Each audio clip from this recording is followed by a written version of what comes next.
નમસ્કાર દર્શક મિત્રો, મહામંથનમાં આપ સૌનું સ્વાગત કરું છું। ગુજરાત ભાજપે સહકારી ક્ષેત્રે પાર્ટીના મેન્ડેટ આપીને આગેવાનને ચૂંટણી લડાવવાની પ્રથા શરૂ કર્યાના 3 વર્ષ પછી ભાજપના જ સહકારી આગેવાનો બે ભાગમાં વહેંચાયા છે। કેટલાક આગેવાનો મેન્ડેટની તરફેણ કરી રહ્યા છે, જ્યારે કેટલાક ભાજપના નેતાઓ અને સહકારી આગેવાનો ખુલ્લેઆમ તો મેન્ડેટ પ્રથાનો વિરોધ નથી કરતા, પણ જ્યારે સહકારની કોઈ સંસ્થાની ચૂંટણી આવે ત્યારે જેમ વર્તવું હોય એમ વર્તે છે। ઇફકોના ગુજરાતના ડિરેક્ટરની ચૂંટણીમાં જયેશ રાદડિયા પાર્ટીના મેન્ડેટ ધરાવતા ઉમેદવાર બિપિન પટેલની સામે જીત્યા પછી રાદડિયાની સામે પાર્ટીના જ કેટલાક નેતાઓ અવાજ બુલંદ કરી રહ્યા છે। રાજકોટ લોધિકા ખરીદ વેચાણ સંઘની ચૂંટણી એના માટે નિમિત્ત બની રહી છે। ચૂંટણી થઈ ગઈ, ચેરમેન ડિરેક્ટરો ચૂંટાઈ ગયા, પણ હવે મેન્ડેટથી ન્યાય અને અન્યાયની વાત કરતા ભાજપના નેતા અને સહકારી આગેવાન બાબુભાઈ નશીત જયેશ રાદડિયા સામે પગલાં લેવા માટે જાહેરમાં બોલી રહ્યા છે। બાબુભાઈનો આરોપ છે અને આરોપ મૂકી રહ્યા છે કે મલાઈવાળી સંસ્થાઓમાં ચૂંટાવાની એક લડાઈ છે। જે સંસ્થાઓ માંદી છે ત્યાં કોઈને લડવામાં કે ડિરેક્ટર થવામાં રસ નથી। બાબુભાઈના મતે શિસ્તભંગના પગલાં એટલે લેવાવા જોઈએ કે જે આગેવાનો વચ્ચે સહકારમાં હજુ ઈલું બચ્યું છે એને તોડી શકાય। મહામંથનમાં ચર્ચીશું કે સહકારમાં પોતાની જાત સાબિત કરી ચૂકેલા જયેશ રાદડિયા સામે અવાજ કેમ બુલંદ થઈ રહ્યો છે।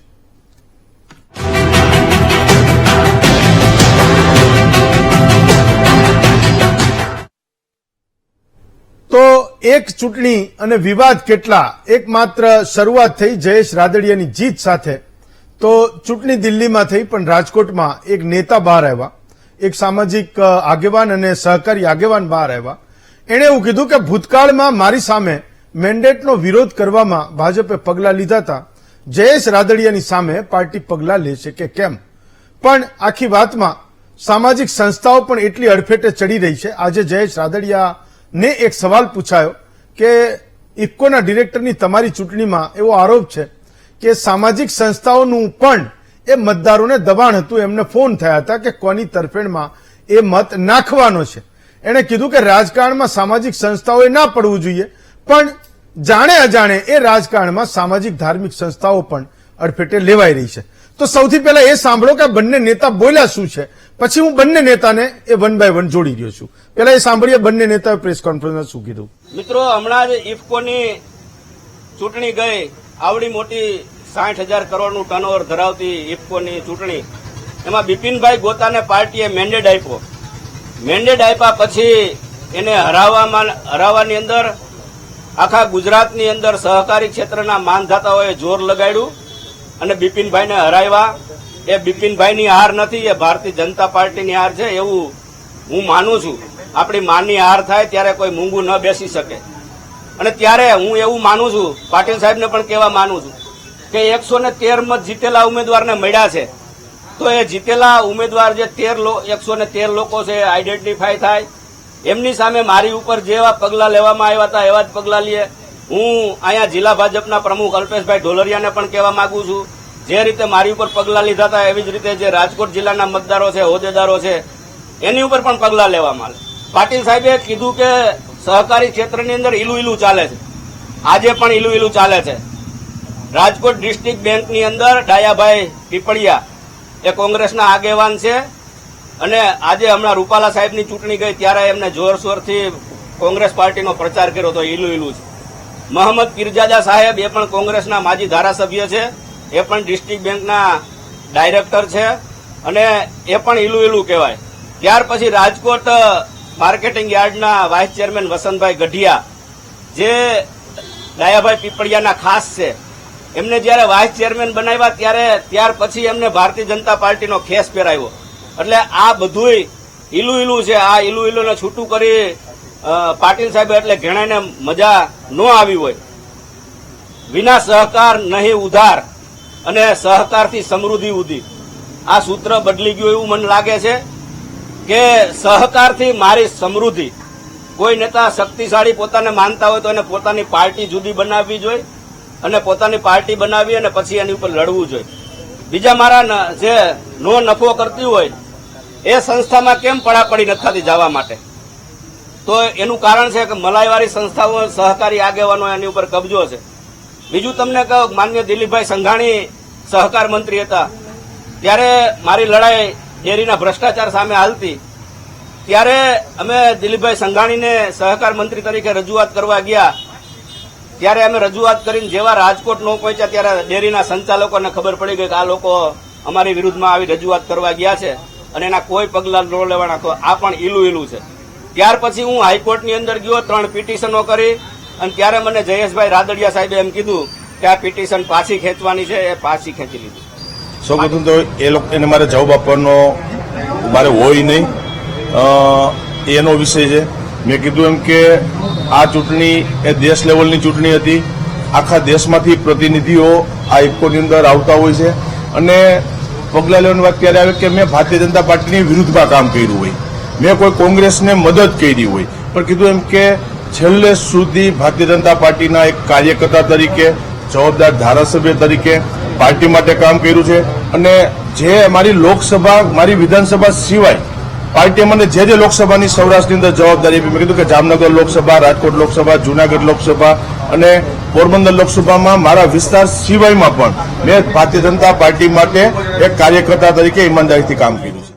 ચલો, હું સૌથી પહેલા બાબુભાઈ નશીદને જોડું છું, જેમણે આની શરૂઆત કરી, આરોપો લગાવ્યા. બાબુભાઈ, હું મહામંથનમાં આપનું સ્વાગત કરું છું. મારો પહેલો સવાલ એ છે કે પાર્ટીએ જેને મેન્ડેટ આપ્યું હતું એની હાર થઈ એટલે તમે વિરોધ કરો છો કે પછી જયેશ રાદડિયા ઇફકોના ડિરેક્ટરની ચૂંટણી જીતી ગયા એનો તમે વિરોધ કરો છો? જયેશ રાદડિયાનો વિરોધ કરો છો?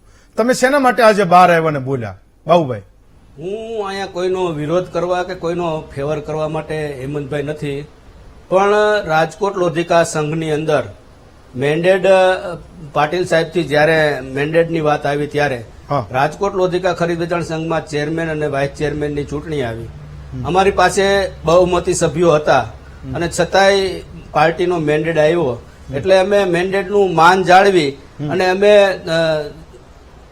બીજા જેની બહુમતી નહોતી એમને પણ અમે ચેરમેન બનાવ્યા. બરાબર. અને ત્યાર પછી રાજકોટ લોધિકા સંઘની બોર્ડ બેઠક આવી. હા. એ બોર્ડ બેઠકની અંદર 3 ઠરાવમાં અમારો વિરોધ હતો અને એ વિરોધના એમાં પણ જિલ્લા ભાજપના પ્રમુખ અલ્પેશભાઈ ઢોલરિયા હાજર હતા.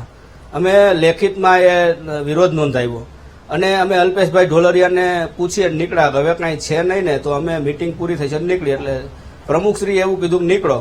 અમે નીકળ્યા પછી 10:58 મારા વોટ્સઅપમાં, મારા ફોનમાં વોટ્સઅપ આવ્યો અને એમાં વ્હીપ હતો હા. કે તમારે આ ઠરાવમાં સમર્થન કરવાનું છે. બરાબર. જો એ વ્હીપ અમને મીટિંગમાં આપ્યો તો અમે એમનું વ્હીપનું સમર્થન કરત, પણ પાછળથી આપ્યો છતાંય કોઈ ખુલાસા પૂછ્યા વગર હું તાલુકા ભાજપનો પ્રમુખ હતો એટલે મને તે દિવસે પ્રમુખ પદથી દૂર કરી દીધો. જી. એટલે અમારો એક જ છે કે ભાઈ અમને જો દૂર કર્યા હોય આ રીતે તો જેમને મેન્ડેટનો વિરોધ પાર્ટીને મેન્ડેટ આપ્યો છે એમને પણ મારી ઉપર પગલા લેવાના, એવા પગલા એમની પર કોઈ પણ પાર્ટીના મેન્ડેટનું ઉલ્લંઘન કર્યો હોય તો એમની સામે પગલા લેવા જોઈએ. આ જ મારો પ્રશ્ન છે. હું કોઈની ફેવરમાં કે કોઈની સામે છું કે કોઈ સામે મને વાંધો છે એટલે હું કહું છું, પણ મારી જે પીડા છે એ પીડા હું પાટીલ સાહેબને કહેવા માંગુ છું. બાબુભાઈ, તમારી સામે આરોપ એ છે કે પાર્ટીએ જેને લોધિકા સંઘમાં મેન્ડેટ આપ્યો હતો એની સામે તમે વોટ કર્યો અને એના કારણે તમને સસ્પેન્ડ કરવામાં આવ્યા હતા. તમે અત્યારે જયેશ રાદડિયાનો જે વિરોધ કરો છો એ તો માત્ર ને માત્ર એક ઇફકોના ડિરેક્ટરની, ગુજરાતના ડિરેક્ટરની ચૂંટણી એ નિમિત્ત માત્ર બની ગઈ, પણ તમારી સામે જે એક્શન થયા હતા ચૂંટણીને લેવા દેવા નથી. વાત સાચી છે હેમંતભાઈ, હા. પણ અમને પાછળથી અને ઠરાવમાં કોઈ તો અમારી પાસે બહુમતી હતી, ચેરમેનમાં અમે નો બળવો કરી, હા. પણ ઠરાવની અંદર પણ એ તો પાછળથી મળ્યો હતો. એને ઇફકોની ચૂંટણીને કાંઈ લે, પણ પ્રક્રિયા તો એક જ થઈ ને કે અમે ધારો કે અમે મેન્ડેટનો વિરોધ થયો છે, તમારી ઉપર પગલા લેવામાં આવ્યા, તો જેમને પણ વિરોધ કર્યો હોય એમની સામે પગલા લેવા જોઈએ એવું મારું માનવું છે. મને કોઈ નામ સાથે વાંધો નથી, કોઈ XYZ કોઈ. એ લોધિકા સંઘની ચૂંટણીમાં જયેશભાઈએ નરેન્દ્રસિંહ જાડેજાને સપોર્ટ કર્યો હતો, કોંગ્રેસમાંથી આવેલા કેન્ડિડેટને સપોર્ટ કર્યો હતો, એનો વિરોધ તમે કરી રહ્યા છો. એ દાજ છે હજુ પણ મનમાં? ના, હું કોઈની સામે કોઈની સામે કોઈ હારે હોય એનો મને મતલબ નથી, પણ જે પાર્ટીનો નાનો કાર્યકર્તા ભૂલ કરે તોય એ દંડ હોય ને પાર્ટીનો મોટો કોઈક આગેવાન હોય. મારું એટલું જ કેવું છે કે પાર્ટીમાં સિસ્ટમ છે એ પ્રમાણે કામ થાય એ છેલ્લો મારી પ્રશ્ન. વાત છે. શું તમારી જ પાર્ટીના એક નેતા અથવા તો એકથી વધારે નેતા, સંઘાણીનું પણ તમે નામ બોલો છો, એમની સામે આ બળવો નથી તમારો? એ નેતાઓની સામે તમે પડકાર નથી ફેંકી રહ્યા વિધિન પાર્ટી? મને એવું લાગે છે. ના, પાર્ટીના નિર્ણયની સામે ક્યાં બળવો છે મારો બળવો છે જ નહીં. હેમંતભાઈ, મેં મારી વાત રાખી છે અને પાટીલ સાહેબે જે મેન્ડેટ પ્રથા ચાલુ કરી એને અભિનંદન છે. અને પાટીલ સાહેબે જયારે મેન્ડેટ પ્રથા ચાલુ કરી ત્યાર પછીની 98% સંસ્થાઓ છે એ ભારતીય જનતા પાર્ટીના આગેવાનો એમાં બેઠા છે. પાર્ટીની સામે કાંઈ મારો બળવો જ નથી કે અમે જયારે હતું અમારામાં જે પ્રક્રિયા થઈ એ બીજા લોકોમાં પ્રક્રિયા થાય એ જ મારી માંગણી છે હેમંતભાઈ. કોઈની સામે નથી, કોઈની વિરુદ્ધમાં નથી. બાબુભાઈ, તમારો ખૂબ ખૂબ આભાર માનું છું, તમે જોડાયા. હવે હું જયેશ રાદડિયાને જોડું છું. જયેશભાઈ, મહામંથનમાં આપનું સ્વાગત છે. મારો પહેલો સવાલ કે તમારે ને બાબુભાઈને કોઈ અંગત દુશ્મની છે, કોઈ જૂની અદાવત છે કે તમારી સામે બાબુભાઈ એ પગલા લેવાની વાત કરી રહ્યા છે? જયેશભાઈ, કોઈ જૂની અદાવત છે તમારે? પહેલી વસ્તુ તો એ છે, એ લોકોને મારે જવાબ આપવાની જરૂર નથી, ઉચિત નથી સમજતો. હા. એ લોકોએ આખા રાજકોટ જિલ્લાની અંદર સહકારી આગેવાન ગણાવે છે. ક્યાંય પણ ક્યાંય ખેડૂતોનું હિત ક્યાંય કર્યું હોય, ક્યાંય સારું કામ કર્યું તો બધાને બતાવે. માત્ર સહકારી સંસ્થા એને બદનામ કરવાના પ્રયત્નો કર્યા છે. એટલે મારે એને જવાબ આપવાનો હોય, કારણ કે ભૂતકાળની અંદર પણ મારા વિરુદ્ધ અનેક આક્ષેપો કર્યા છે. તો એ મારું સારું ન જ બોલવાનું હોય ને, એટલે મારે એને જવાબ આપવો ઉચિત નથી. બાબુભાઈ એવું કહે છે કે પોતે પાર્ટી માટે ઘસાયા, પાર્ટીના કાર્યકર છે, પણ તમે સંઘની ચૂંટણીમાં બહારથી કોંગ્રેસથી આવેલા વ્યક્તિને તમે સપોર્ટ કર્યો, એની પણ એમને ક્યાંક એ ખુન્નસ હશે, દાજ હશે. તમે નરેન્દ્રસિંહ જાડેજાને સપોર્ટ કર્યો હતો.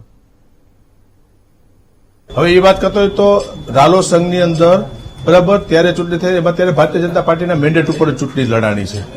પાર્ટીએ મેન્ડેટ આપેલો છે અને ચેરમેન વાઇસ ચેરમેન છેલ્લો પ્રશ્ન તમને પણ, શું તમે પાર્ટીના મેન્ડેટની સામે ચૂંટાયા દિલ્હીમાં ઇફકોના ગુજરાતના ડિરેક્ટર તરીકે, એના કારણે તમારી સામે આ અવાજો બુલંદ થઈ રહ્યા છે?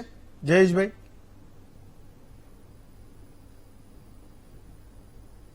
હું હજી માનું છું કે હાથે કરીને કઈક જગ્યાએ ઉભું કરવામાં આવી ગયું છે.